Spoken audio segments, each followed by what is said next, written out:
Form 45 और form 47 जाली हुकूमत जाली निज़ाम। इस्लामाबाद हाई कोर्ट का एक हुक्म आपको सुना देता हूं, तहरीरी हुक्म है, वो आ चुका है और ये इस्लामाबाद के 3 हलके हैं, तीनों हलके मुस्लिम लीग नवाज वो लूज कर रही है, उससे ये वापस जाने हैं पाकिस्तान तहरीक इंसाफ को। हल्का NA 148 का हुक्मनामा है, वो जरा सुन लें। और ये जज थे जस्टिस तारिक महमूद जहांगीरी साहब। पिछले व्लॉग में मैंने समात बताई थी, अब ये तहरीरी हुक्मनामा आ गया है और उसमें कहा गया है कि अखबारों और टीवी चैनल्स पर इश्तिहारात के बावजूद फरीकैन अदालत में पेश नहीं हुए। और फरीकैन कौन है? रिटर्निंग अफसर है, वो नहीं आ रहे, और जो जीतने वाले हैं फॉर्म 47 वाले सिटिंग MNA जो हैं वो नहीं आ रहे, लिहाजा वो कहते हैं पेश नहीं हुए। फ्रीकैन की अदम मौजूदगी में यकतरफा कार्रवाई का हुक्म दिया जाता है। अब 1 वे ट्रैफिक चलेगी और चंद फ्रीकैन गुज़श्ता समात पर मौजूद थे, ताहम आज पेश न हुए। आज पेश न होने वाले फ्रीकैन को खुसूसी पैगाम रसां के जरिए दोबारा नोटिस भेजे जाएं। रिटर्निंग अफसर को पैरावाइज कमेंट्स फॉर्म 45, 46 और 47 जमा कराने के लिए आखिरी मोहलत दी जाती है। नोटिस के बावजूद पेश न होने पर रिटर्निंग अफसर पर 15,000 रुपए जुर्माना आयद किया जाता है और रिटर्निंग अफसर SOS विलेज इस्लामाबाद में जुर्माना जमा करवाकर आइंदा समात पर रसीद अदालत में जमा करवाएंगे। और NA 48 से जीतने वाले उम्मीदवार ने जवाब जमा करा दिया, फॉर्म 45, 46 जवाब जमा न कराए, और जीतने वाले उम्मीदवार को फॉर्म 45, 46, 47 बमाए बयान हल्फी जमा कराने का आखिरी मौका दिया जाता है। और इलेक्शन कमीशन की जानिब से 45, 46, 47 की तस्दीक शुदा नकूल सरबमोहर लिफाफे में जमा करा दी गई हैं। इलेक्शन कमीशन की जानिब से जमा कराई गई कापियों को आज अदालत में खोला गया। इलेक्शन कमीशन की जानिब से जमा कराई गई कापियों को रजिस्ट्रार ऑफिस के नामजद अफसर की महफूज तहवील में दिया जाता है। उम्मीदवार चाहें तो रजिस्ट्रार की इजाजत से इलेक्शन कमीशन की तस्दीक शुदा कापियों का जायजा ले सकते हैं। ये हुक्म जारी किया गया और 6 जून 2024 को दोबारा समात के लिए मुकर्रर कर दिया गया है। अब इसी सिलसिले में जो इस्लामाबाद के बाकी 2 हल्के हैं उनके बारे में भी हुक्म आ गया है, तहरीरी तौर पर हुक्म आ गया है। दूसरा जो इस्लामाबाद हाई कोर्ट में बहुत ही इंपॉर्टेंट केस था और उसमें एक ऐसा खतरनाक बयान दिया गया है जिसको मैं समझता हूं ये कौमी सलामती के भी खिलाफ है, कौमी मफाद के भी खिलाफ है और पाकिस्तान की सलामती और कश्मीर के मसले को नुकसान पहुंचाने के लिए इससे बड़ा स्टेटमेंट और हो नहीं सकता।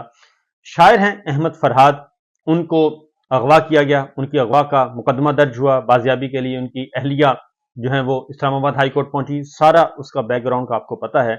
आज दोबारा उसकी समात थी। जस्टिस मोहसिन अख्तर कियानी ने अहमद फरहाद की अहलिया उरूज ज़ैनब की दरख्वास्त की समात की और ईमान मजारी उनकी तरफ से वकील हैं और हादी अली चट्ठा हैं और अहमद फरहाद पर आज़ाद कश्मीर की हदूद में मुकदमात दर्ज हैं। ये additional attorney general Munawar Iqbal Duggal ने आज इस्लामाबाद हाई कोर्ट को बताया, जैसा कि पिछली तारीख में बताया था। अहमद फरहाद 2 जून तक जिस्मानी रिमांड पर हैं, ये मुनव्वर इकबाल दोगल कह रहे हैं। अहमद फरहाद से उनकी मुलाकात करा दी गई है, हफ्से बेजा की पेटिशन निपटाई जाए, ये अब उन्होंने कहा है कि जी यहां से अब आप चैप्टर क्लोज करें। हमने सिर्फ वापसी नहीं मांगी थी बल्कि यह भी मांगा था कि जबरी गुमशुदगी के जिम्मेदारान के खिलाफ कार्रवाई हो। यह केस सिर्फ तब खत्म होगा जब वो अदालत में पेश होगा, ये जस्टिस मोहसिन अख्तर कियानी साहब ने कहा।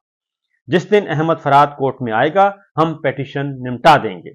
अब अगला बात सुनिए जी, बहुत ही खतरनाक, यानी कि एक अना है, जिद है और कुछ नहीं है इसके अलावा, कि उसने शायर है, आवाज उठा रहे हैं लोग, सोशल मीडिया को शैतानी मीडिया और डिजिटल मीडिया को डिजिटल दहशतगर्दी, ये सब कुछ किया जा रहा है। लेकिन ये अब इतनी खतरनाक बात की है कि वो इस्लामाबाद हाई कोर्ट ने कहा कि जिस दिन अहमद फरहाद कोर्ट में आ जाएंगे हम पेटिशन निपटा देंगे।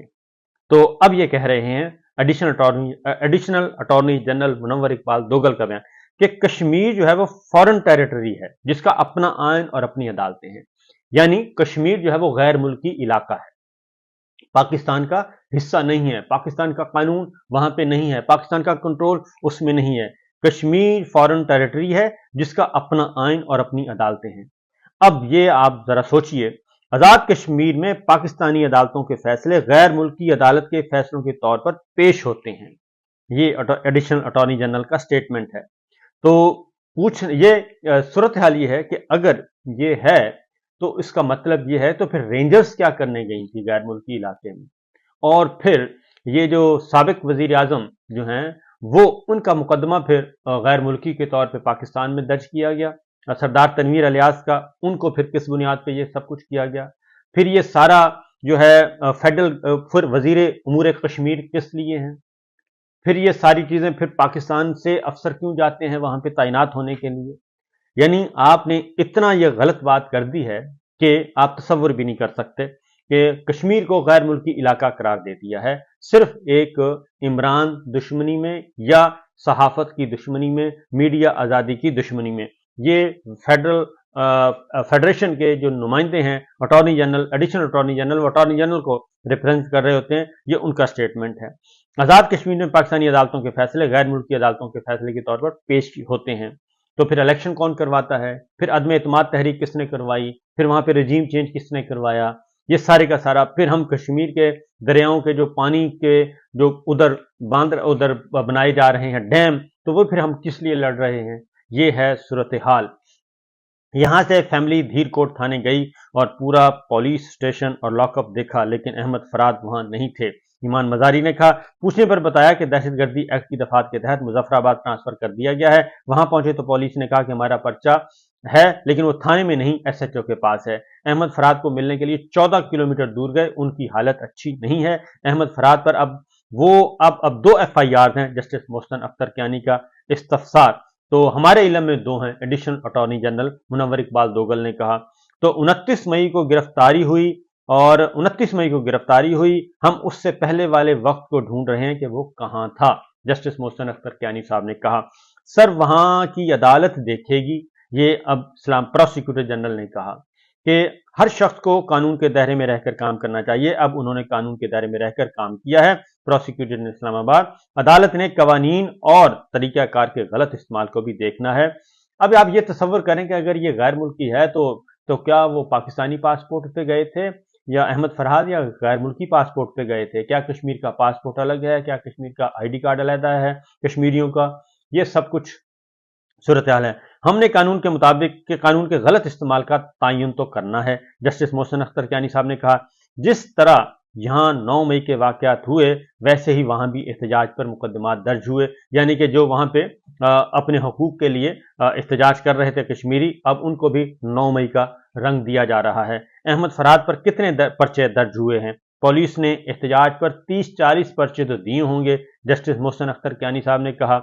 तो मैं अभी कमेंट नहीं करूंगा वरना पर्चों की तादाद बढ़ जाएगी, जस्टिस कियानी साहब ने बाकायदा टॉन्ट की, और ये समाज जो है वो 7 जून तक मुलतवी कर दी गई। तो ये इस वक्त के हालात व वाकयात हैं। आप तसव्वुर कर लें कि हमने पाकिस्तान को क्या से क्या बना दिया, और अपना मुकदमा किस हद तक खराब कर रहे हैं, किस हद तक हम अपना मुकदमा खराब कर रहे हैं कि कोई अंदाजा भी नहीं कर सकता कि हमने कश्मीर कॉज को भी नुकसान पहुंचा दिया सिर्फ इमरान दुश्मनी में और पीटीआई दुश्मनी में। दूसरी जानिब बुशरा बीबी के वकील उस्मान रियाज गिल का जी जमानत के लिए उन्होंने आज अदालत से रुजू कर लिया, और इंसदादे दहशतगर्दी अदालत ने उस्मान रियाज गिल की अबूरी जमानत 5000 रुपए मुचल्लकों के इफ्स मंजूर कर ली, क्योंकि जो खावर मानिका ने जो की थी गालम गलोच और उसके बाद जो हल्ला गुल्ला हुआ, उसकी बुनियाद पे इमरान खान और बुशरा बीबी के जितने भी वकला थे, उन तमाम वकला पे एटीए के तहत इंसदादे दहशतगर्दी एक्ट के तहत मुकदमात दर्ज किए थे। नईम हैदर पंजोता, अली एजाज बुट्टर, जाहिद डार और मिर्जा आसिम बेग की अबूरी जमानत कल मंजूर हो गई थी, और आज उस्मान गिल साहब ने भी अपनी जमानत मंजूर करवा ली। और ये है सिचुएशन, और यह है सूरत हाल। दूसरी जानिब रऊफ हसन साहब का गला कटते कटते बच गया, कातलाना हमला हुआ, उस पर किसी किस्म की कोई एफआईआर उस तरह से दर्ज नहीं हुई जैसी कि होनी चाहिए थी।